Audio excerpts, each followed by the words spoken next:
पकड़ा। अरे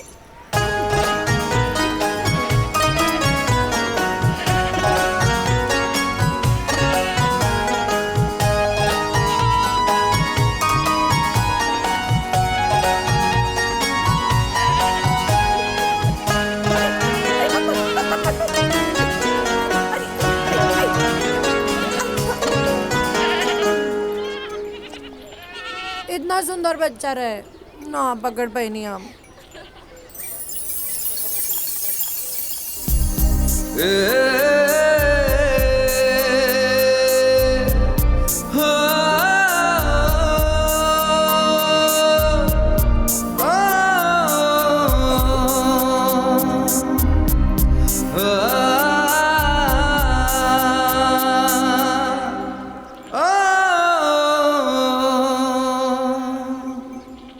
जानवरन से बड़ा प्यार लगा था तोरा। हिला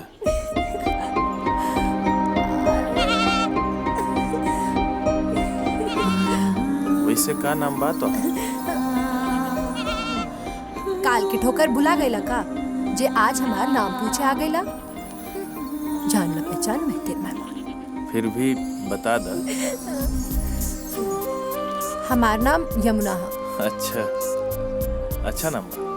आचल खुशी चला रे। अरे हमार नाम तो पूछबे ना कैलू।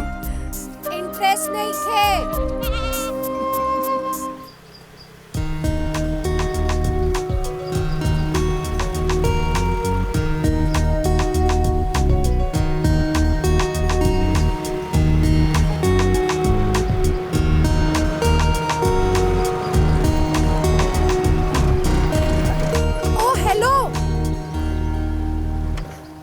तोहार नाम का है? अच्छा एक दिन बाद मुड़ वाला नाम पूछे के? हाँ काल से हमारे दिमाग में बार बार ये बात आवता कि बकरी के बच्चा देवे वाले के नाम पूछ ले के चाहिए। अच्छा मतलब तू काल से लेके आज तक पूरा दिन पूरा रात अभी तक तू हमारे ही बारे में सोचतलू है?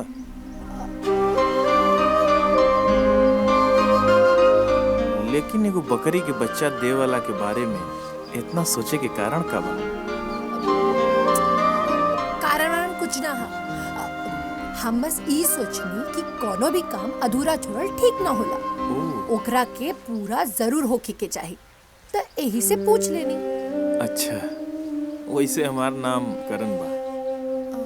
ठीक है। Hello by.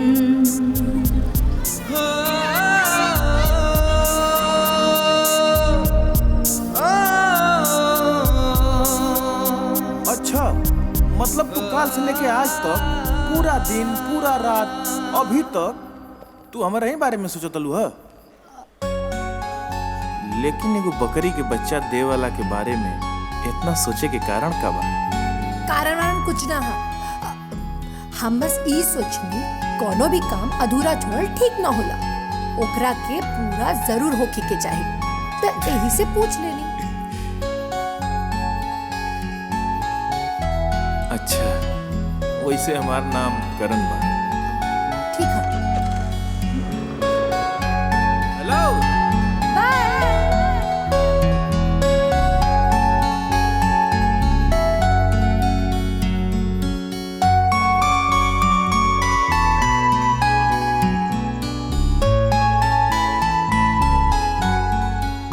लेकिन एगो बकरी के बच्चा दे वाला के बारे में इतना सोचे के कारण का बा?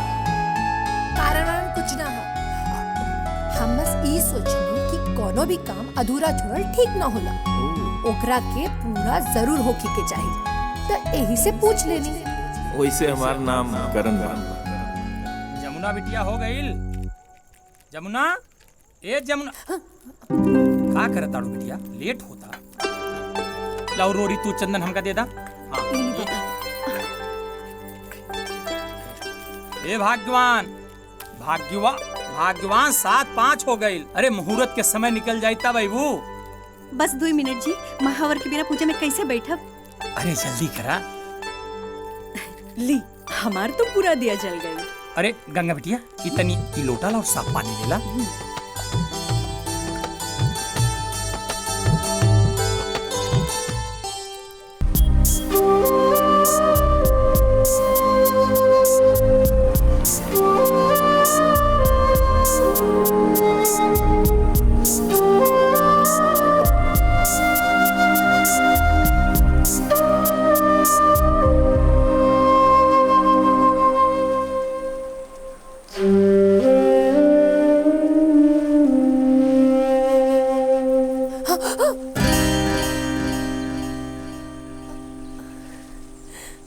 खोजत लू ना?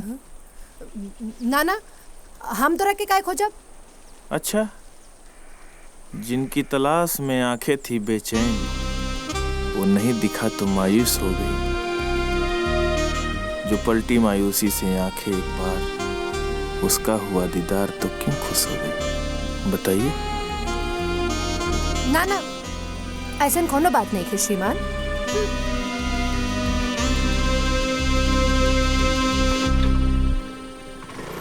हेलो। अरे अगर मन में कुछ बात बा तो बता द, ये मौका बा।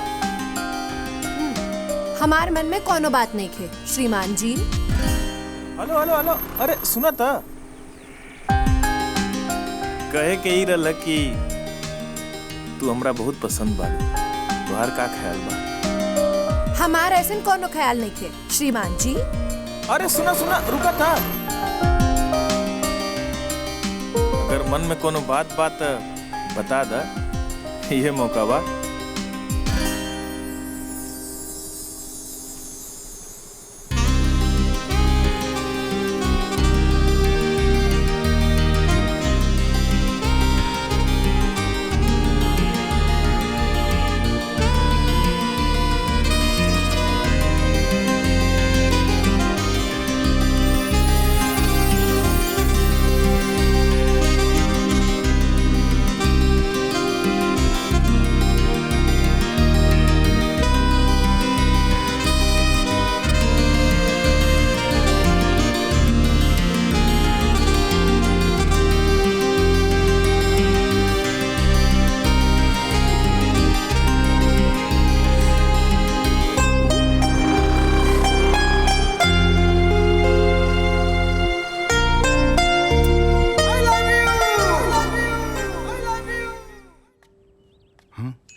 अरे मैडम जी, रोआ आइजा।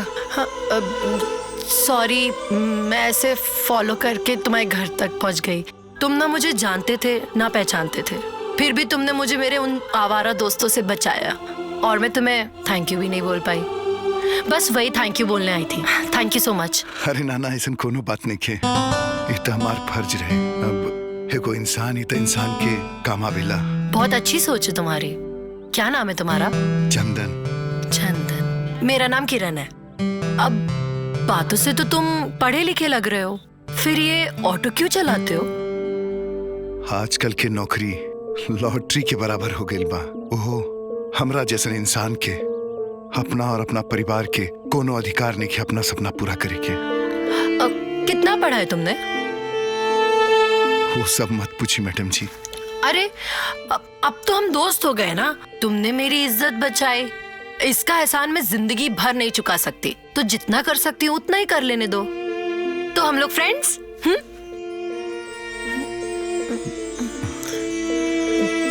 नहीं, शायद तुम मुझे अपनी दोस्ती के लायक भी नहीं समझते। अगर वो कल रात की वजह से जजमेंट है तो प्लीज जज मत करना। मैं ये सब नहीं करती। मैं अच्छे घर से हूँ और संस्कारी भी हूँ। मेरे पापा कहते हैं ना कि भगवान हमें जिससे भी मिलाते हैं कोई ना कोई वजह से मिलाते हैं। शायद हम दोनों मिले हैं ना, इसकी भी कोई वजह होगी। तो दोस्त बन जाते हैं ना, मिला हाथ। ये हुई ना बात। आप बताओ कहाँ तक पढ़ाई की है? हम प्रयागराज से सिविल इंजीनियरिंग के लिए बानी। सिविल इंजीनियरिंग की है और ऑटो रिक्शा चला रहे हो? तुम्हें अंदाजा भी नहीं है। चलो मेरे साथ चलो, तुम्हारी नई जिंदगी तुम्हारा इंतजार कर रही है। चलो रास्ते में बताऊंगी। और पापा। अरे किरण बिटिया, वाह, आ जाओ आ जाओ। आपको डिस्टर्ब तो नहीं किया? अरे नहीं बेटा, बताओ ना क्या बात है, बोलो। इनसे मिलिए, ये है चंदन जी। नमस्ते। चंदन? अच्छा अच्छा, वही नौजवान ना जिसने उस दिन मेरी बेटी को गुंडों से बचाया, फिर अपने घर ले गया, फिर वापस हमारी कोठी पर छोड़ गया। जी बहुत अच्छा। हम तुम्हारे लिए कुछ कर पाए तो अपने को बहुत सौभाग्यशाली मानेंगे बेटा। हाँ, तो फिर आप समझ जाइए आज से कि आप सौभाग्यशाली हो गए। अच्छा, कैसे?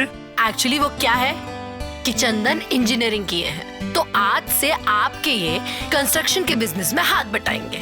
और मेरी माने ना तो सच में चंदन एक बहुत ही होनहार, ईमानदार और सज्जन इंसान है। और मेरी दोस्त भी है, तो आपको करना पड़ेगा। बेटा आज पहली बार है कि मेरी बेटी ने किसी की इतनी तारीफ की है। बस समझ लो, कल से तुम हमारे यहाँ काम करोगे सुपरवाइजर के तौर पर, ठीक है ना? बहुत बहुत शुक्रिया सेठ जी, और बहुत बहुत धन्यवाद। अरे वाह, ये बोली तो मैंने बहुत दिन बाद सुनी है, सुन के दिल खुश हो गया। और देखो भाई, काम करने के साथ साथ तुम्हें एक दूसरा काम भी करना होगा। हमारी बेटी को भी तुम्हें ये भाषा सिखानी होगी, ठीक है? जी सेठ जी। सेठ जी, देखो भाई, तुम अपनों की तरह हमारे यहाँ काम करोगे तो सेठ जी बोलने से नहीं चलेगा। अच्छा बताओ, तुम मुझे क्या कह के बुलाओगे? बाबूजी। हाँ, ये अच्छी बात है।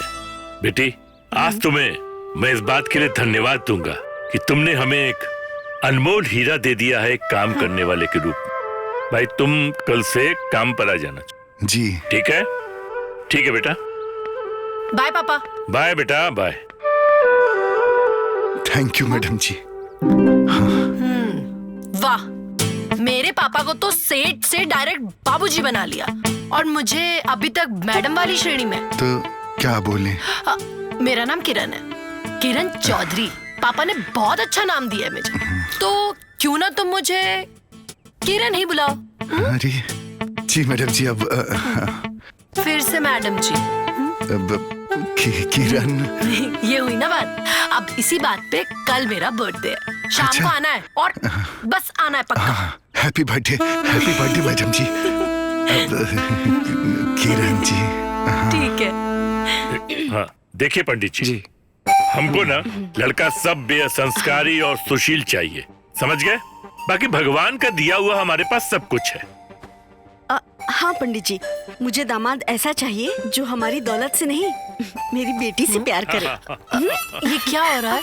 अरे भाई, तुम्हारी शादी की बात हो रही है, और क्या हो रहा है? हाँ, देखो शादी? ना, देखो। हाँ। अरे ये देखो, ये वाला देखो, ये अच्छा लग रहा है। हाँ? मैं इंटरेस्टेड नहीं हूँ मम्मी। इंटरेस्टेड नहीं हो? ए बेटा, कोई और लड़का पसंद है तो बता दो। हाँ, बता दो। तुम्हारी खुशी में ही हमारी खुशी है। हाँ बोलो। पक्का बोलूं? हाँ, पक्का बोलो। चंदन। हम ओह, लोग तो पहले से ही जान रहे थे, बस हम लोग चाह रहे थे कि तुम ये बात अपने मुंह से बता दो। चंदन बहुत अच्छा लड़का है। हाँ। हाँ, वो तुम्हें बहुत खुश रखेगा। हम दोनों को शुरू से वो बहुत पसंद है। हाँ, वो सब तो ठीक है, पर एक प्रॉब्लम है। क्या प्रॉब्लम? मैं उसे पसंद करती हूँ, ये मुझे पता है, पर मुझे ये नहीं पता कि वो भी मुझे पसंद करता है कि नहीं। अरे इसमें कौन सी मुश्किल बात है? जाओ उसके पास और उसे पूछ लो। हाँ। जो भी होगा पता लग जाएगा, और क्या। अच्छा, और उसने रिजेक्ट कर दिया तो? अरे ले आओ। ऐसे कैसे कोई मेरी बेटी को रिजेक्ट कर सकता है? कितनी प्यारी मेरी बेटी है। जाओ जाओ। तू हमरा से कुछ कहल चाहत रहलू हा, लेकिन घूमत घूमत चाहे तक खत्म हो गई, लेकिन तुहार बात शुरू न भइल। हाँ, वो मैं अरे एक्चुअली यार, इसमें इतना क्या सोचना। अब तो तुम और मैं दोस्त हैं, और मुझे लगता है कि जो भी बात मेरे दिल में है वो मैं तुम्हें बता सकता हूँ, तो तुम भी अपने दिल की बात मुझे बता सकती हो। पक्का ना? पक्का। एक्चुअली वो क्या है ना, मुझे एक लड़का बहुत पसंद है। मतलब पसंद ही नहीं, मुझे उससे प्यार है। मैं उससे शादी करना चाहती हूँ। मालूम है चंदन, वो बहुत ही अच्छा लड़का है, ईमानदार है, होशियार है, बहुत ही अच्छा लड़का है वो। अरे तो प्रॉब्लम क्या है? प्रॉब्लम ये है कि मुझे पता ही नहीं कि वो मुझे प्यार करता है कि नहीं। अरे तो जाके उससे बात करो, हाँ बोलेगा या ना बोलेगा। अच्छा चलो ठीक है, मान लो कि अभी के लिए वो लड़के तुम हो, और फिर मैं तुम्हें प्रपोज करूं, तो तुम्हारा जवाब क्या होगा, हाँ या ना? अरे मतलब ऐसा है कि तुम इतनी संस्कारी हो, सीधी सादी हो, सुंदर हो, इतने बड़े प्रॉपर्टी की मालकिन हो। अरे तुम्हें कौन लड़का मना कर सकता है? तुम जाके अपने दिल की बात बोल दो, मुझे पता है वो मना नहीं करेगा। तो फिर पक्का मना नहीं करेगा? हाँ हाँ तो पक्का। तुम कह रहे हो मैं जाके उसे प्रपोज कर दूं? हाँ प्रपोज कर दो। पक्का ना? हाँ ठीक है, आई लव यू। अरे लेकिन मैं तो वो नहीं, वो तो वो देखो तुमने अभी मुझे बोला कि मैं किसी को प्रपोज करूं तो वो मुझे मना नहीं कर सकता, तुम भी मुझे मना नहीं कर सकते, और अगर तुमने मुझे मना किया तो मैं समझूंगी कि मैं अच्छी लड़की नहीं हूँ। प्लीज मना मत करना। देखो लड़का हंसा तो फंसा। हाँ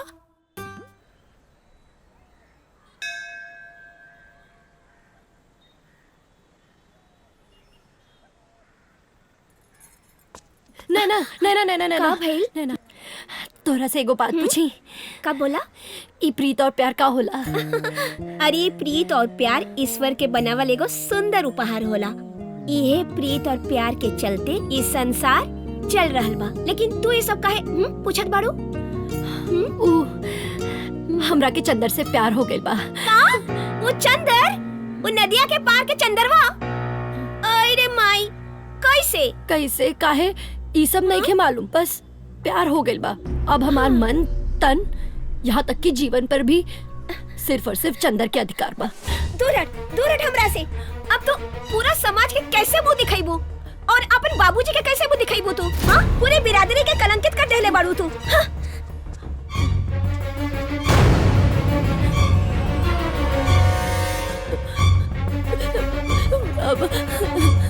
कर्पूर गौरम करुणावतारम संसार सारम भुजगेंद्रहारम सदा वसंतम हृदयारविंदे। जय जय जय बाबा।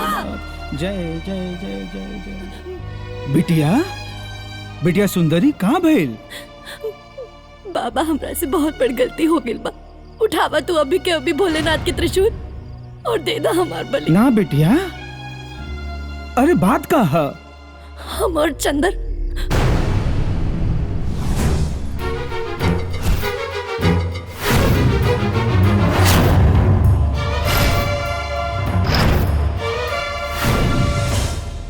बिटिया सुंदरी, प्रेम तो ईश्वर का बनावल एगो वरदान है बेटा। और चंदर तो बहुत बढ़िया लड़का है। तू दोनों का प्यार सच्चा है और सच्चा प्यार खातिर बाँ फैलावे का कौनो जरूरत ना होला। वो खुद ब खुद हो जाला। प्रेम ऊंच नीच अमीरी गरीबी कुछ ना देखेला। बस समाज के कुछ अंधविश्वासी लोग इंसान से इंसान के दूर करके समाज के बांट दिए बा। अरे बाबा हमके माफ कर दी। बिटिया ना, हमके माफ कर दी। लेकिन अब अभी समाज का गई। एकरा पहले कि समाज कुछ करे तो चंदर के बुलावा, हम तू दोनों का बियाह करा दे। बिटिया हमने दोनों सोच ले रहनी कि बियाह के बाद अपना अलग दुनिया बनाए,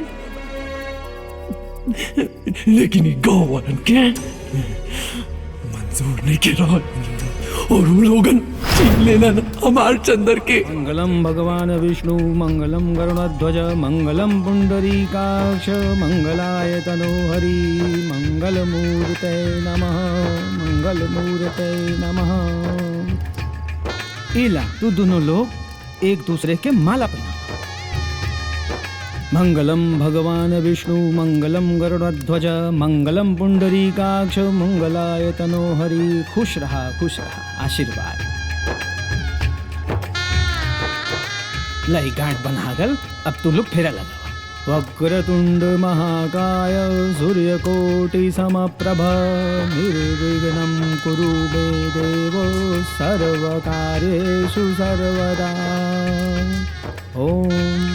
ए बिटिया तू आगे आ जा, आगे जा। और चंदर तू पीछे। सर्वा बाधा विनिर्मुक्तो धन धान्य सुतानि दे।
हाँ माँ जी, ऊ हम रुद्रा से बहुत प्यार करीने और पता बा हम अपन सब काम धाम छोड़ के पता न कितना दिन से ओकरा पीछे पड़ल बानी कि कैसो करके ऊ इस साधु संत के जीवन छोड़ के साधारण सामाजिक जीवन जिए।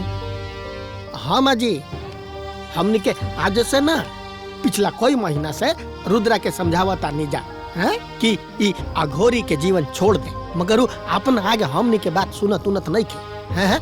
अब रउआ मिल गेल बानी, बाबूजी मिल गेल बाड़े, अब मैडम जी के प्यार के प्रेशर पड़ी ना ता हो सके सुधार जाए।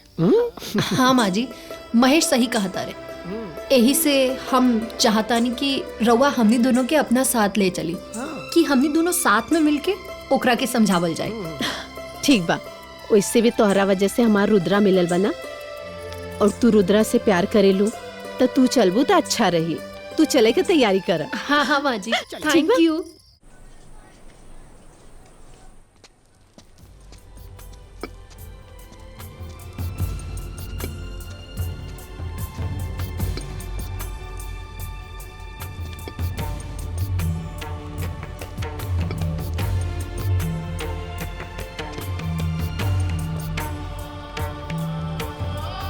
रुद्रे, बाबा भोलेनाथ तहार रक्षा करिए।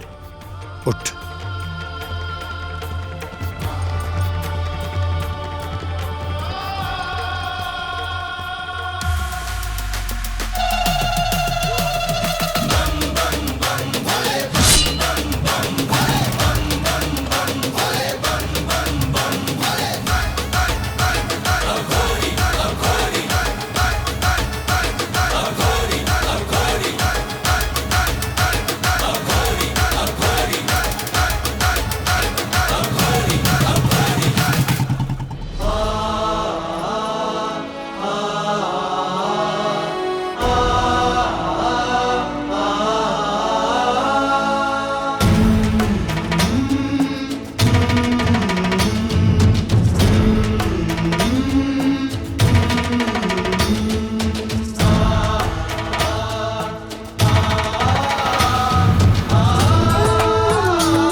शिवानी, का है ये सब?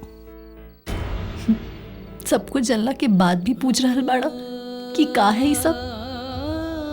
काल सवेरे तू चल जाइबा हम सबके छोड़ के। रुद्रा, का एक बार भी तू हमरा से पूछला कि हमार मन में का बा? तोहरा मन में का बा और तू यहाँ काहे आयल बड़ो, हम सब कुछ जाना तानी। जाना तरह तो दे दा हमरा के अपना प्यार के भीख, पूरा कईदा हमार सपना जाना के हम अपना मन में सोच ले बानी। शिवानी, हम योगी हैं और योगी प्रेम करे खातिर ना समाज के कल्याण करे खातिर पैदा होला। तो रुद्रा हमार मन में खिला तोहरा प्रति प्रेम के फूल के का होई? प्रेम हमेशा त्याग और बलिदान मांगे। भगवान श्री कृष्ण और राधा जिनकर मूर्ति बनाकर इस संसार उनकर पूजा करेला, उनका से ज्यादा पवित्र प्रेम में धरती पर केहू ना कैले रहे।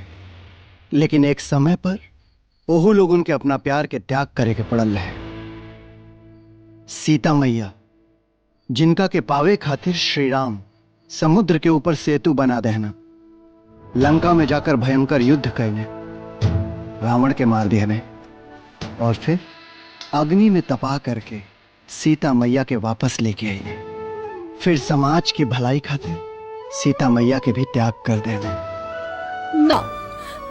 ना हम राधा हैं ना सीता, हम तो शिवानी हैं। त्याग और बलिदान कैसे कर दी? अबले तक तो हम तो हर प्रेम भी न पाईनी हो। और रुद्र ये हमार जिद बा कि हम तोहार प्रेम पाके तोहरा के अपना बना के रहो। तो ठीक बा शिवानी, तू इंतजार करा, देखो ऊपर वाला तोहरे प्रेम के तकदीर में का लिख ले बड़ा। ठीक बा, अगर हमार प्रेम में शक्ति होई ना तो भगवान के भी अपना फैसला बदले के पड़ी। देखिए हाँ, एक न एक दिन तोहरा के हमारे पास लौट के आवे के पड़ी।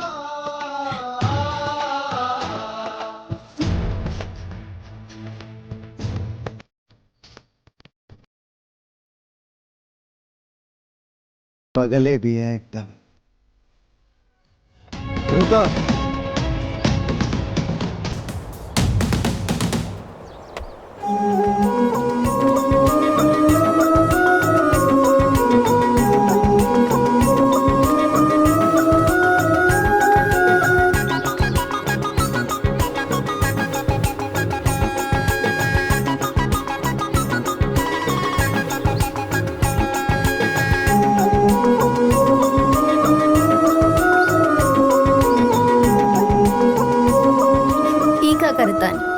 कुल सबकी का जरूरत बा? काहे जरूरत नहीं है? जवन बहादुरी के काम आज तुम को के आइलू है, अगर उहे हम को के आइल रहती तब।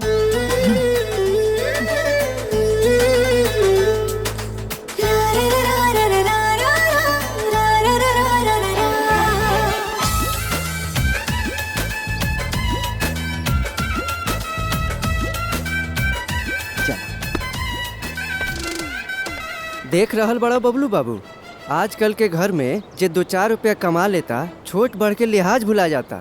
एगो इहो परिवार बाटे, मैडम कमाली अपना पति के बेरोजगार भइला के एहसास भी ना होखे देवेली। तू ठीके कहत आड़ा दिलीप भाई, भगवान ही जोड़ी ऐसे ही बनावले रखस। आज सबरही से टीवी पर बैठ के हम अपने जान के बहादुरी के कारनामा देखत रहनी। एगो बात बतावा, बीरेन के पकड़लू तू, फिर तोहार एसपी साहब बहादुरी में आपन पीठ काहे थपथपावत रहना? बीरेन के पकड़ल ई बात इम्पोर्टेंट नहीं है, इम्पोर्टेंट बीरेन के पकड़ाइल रहे। यही के कहल जाला पुलिसिया बात। पुलिसिया बात कही के अपना एसपी साहब के तो तू बचा ले। पर एगो बात जान ला कि तोहरा के मिले वाला इस साल के ब्रेवरी अवार्ड तोहरा से छीने में लागल बा ना तोहरा एसपी साहब। देखिए जी, हम रउआ के एक बात साफ साफ बता देता नहीं कि हमरा खातिर रउआ से बड़ा कौन अवार्ड देखे।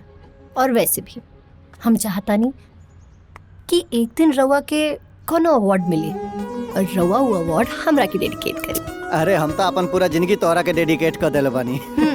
अच्छा जी, कल को कबो कोनो और हमरा से नीमन लड़की मिल जाए तब तो तू फिर हमरा के भूल जाएबा। देखा शिविका भारद्वाज, हम 7 जन्म के बारे में सुनले बानी, आई 7 जन्म शिव तोहरा के दे चुकल बाना। अब 8वां जन्म होई तो हम ओकरा बारे में नहीं जाने।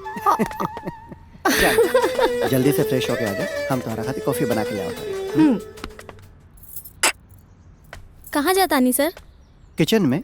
अच्छा एगो बात पूछी? पूछा। मैडम की ड्यूटी जात या आवत समय रउआ उनका के छोड़े और ले आवे खातिर दुआरे तक काहे जानी? उ ऐसे कि तोहरा मैडम की जगह अगर हम नौकरी करती तो हम यह चाहते कि जब हम नौकरी पर जाई तो तोहार मैडम हमरा के छोड़े आवे, और जब हम नौकरी से वापस आई तो तोहार मैडम हमरा के लिए आवे। अच्छा, रउआ मैडम के संगे आराम से बैठी, हम तू दोनों जने खातिर कॉफी लेके आवता नहीं। शोभा रानी, मैडम खातिर कॉफी तो तू बना दे, लेकिन उनमें जो हम प्यार मिलावे वाला बानी वो प्यार कहाँ से ले आईबू? अच्छा एक काम कर, तू छुट्टी कला। वो कहा बाटे कि मैडम टाइम से घरे आ गई बड़ी, तो आज उनकी खातिर खाना भी हम ही बनाए। ठीक बा? हेलो।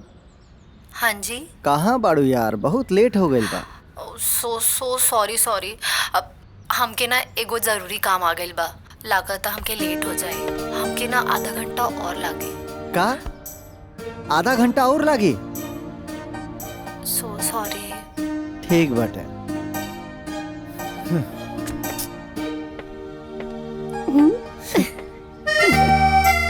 अच्छा जी, 1 घंटे अड़ी लगे। ज्यादा लेट हो गए? हाँ लेट तो हो गई बा, लेकिन हम वो लोगन से कह दिले रहनी भाई मेहरारू हमारा पुलिस वाली है, आधा घंटा 1 घंटा लेट हो ही सकेला। राहुल क्लासमेट और कलीग्स आइल बड़े दोस्त लोगन के बेसी इंतजार करावल ठीक नहीं। रवा हमरा के 10 मिनट दी, हम फटाफट रेडी होके आज बने। ठीक है, रवा भी तैयार हो जाए।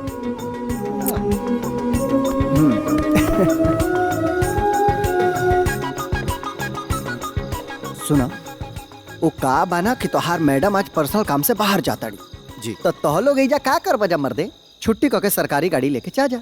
मैडम अपन पर्सनल गाड़ी से चल रही हैं। जी जी सर। सलाम सर।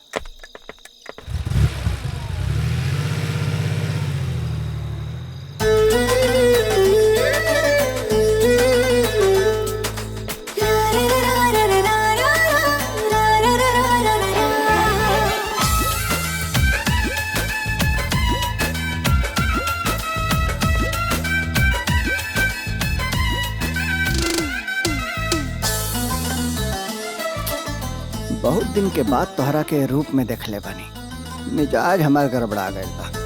एक काम करा, पार्टी में जाए कैंसिल, आज हम के ही जब पार्टी शुरू कर ले। मिस्टर रोमियो, ज्यादा रोमांटिक होके की जरूरत नहीं थे। चलिए, सब दोस्त लोग पार्टी में इंतजार करत हुई हैं।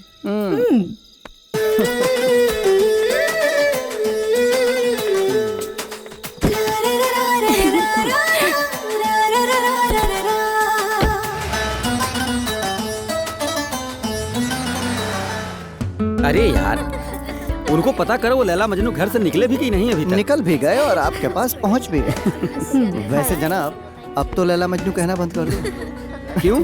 जनाब को बुरा लग रहा है? कॉलेज में ये दोनों लोग चाहते थे कि इनको लैला मजनू कहा जाए, और अब वो कॉलेज के दिन थे। तो अब कौन से दिन है? अब मोहब्बत में डूब जाने के दिन है। मिस्टर रोमियो, रोमांस ज्यादा नहीं हो रहा? कम होना चाहिए क्या? सब देख रहे हैं। आदिल यार, चलो पार्टी शुरू करते हैं। प्रिया, आओ शिव से मिलो, सबसे अच्छे दोस्त हमारे। ओहो, ये वही शिव है जिनकी तुम हमेशा बातें किया करते हो। और नहीं तो क्या, शिव फोर्स ज्वाइन करना चाहते थे। अरे इन्होंने ऐसी ट्रेनिंग ली थी ना कि हर चीज में अव्वल आया करते थे। बस इनकी आई साइड वीक होने के कारण ना इनका सिलेक्शन नहीं हो पाया। अगर हुआ होता ना तो ये फोर्स में बुलंदियों पर होते आज। छोड़ना यार, पुरानी बातें क्यों ताजा कर रहा है? आदिल, आना यार, लेट्स स्टार्ट पार्टी ना। हाँ, कम ऑन, चलो लेट्स गो।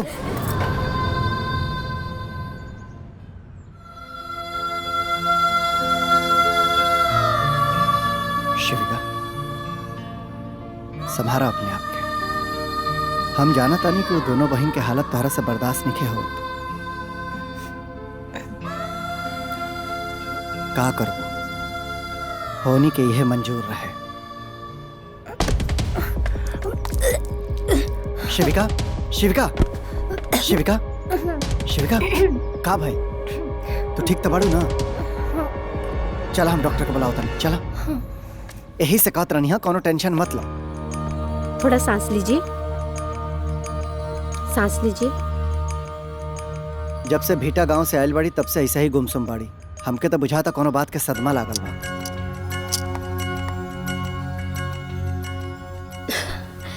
बधाई हो, रवा बाप बने वाला बानी।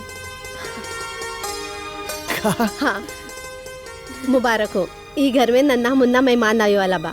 रवा काल क्लिनिक में आ जाई, कुछ विटामिन का गोली दे दे। और ई हालत में मैडम के कंप्लीट बेड रेस्ट की जरूरत बा, और हो सके तो इनके मैटरनिटी लीव ले लेवे के चाहिए। Maternity leave? ना ना, अभी बहुत सारा जिम्मेदारी बा डिपार्टमेंटल हमरा सर पे। हम तीसरा महीना में ले ले। मैडम इस शुरुआत का 3 महीना ना प्रेगनेंसी खातिर बहुत कॉम्प्लिकेटेड होला, यही से हमार सलाह बा। देखा एकरा पहले बाप बनला का हमें लगे कोनो एक्सपीरियंस नहीं है, ऐसे ए मैटर पर हम कुछ नहीं बोल सकते। हमके तो डॉक्टरनी दीदी के बात बहुत सही बुझाता मैडम। रउआ जितना जल्दी हो सके उतना जल्दी छुट्टी ले ली। ठीक बा, अगर सबके यही विचार बा तो हम काल ही एसपी साहब से छुट्टी के निवेदन ले लें। Again congratulation mister missus Shiv Kumar ji. Thank you doctor. अब डॉक्टर साहब को छोड़ के आ जाओ। चलिए।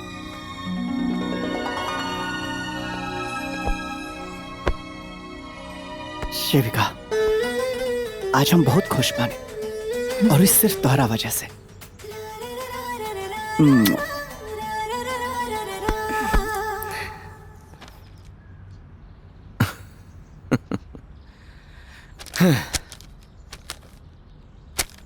बधाई हो डीएसपी शिविका भारद्वाज।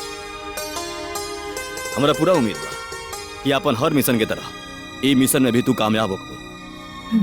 जी सर। समझ लो तुम्हारी छुट्टी मंजूर हो गई।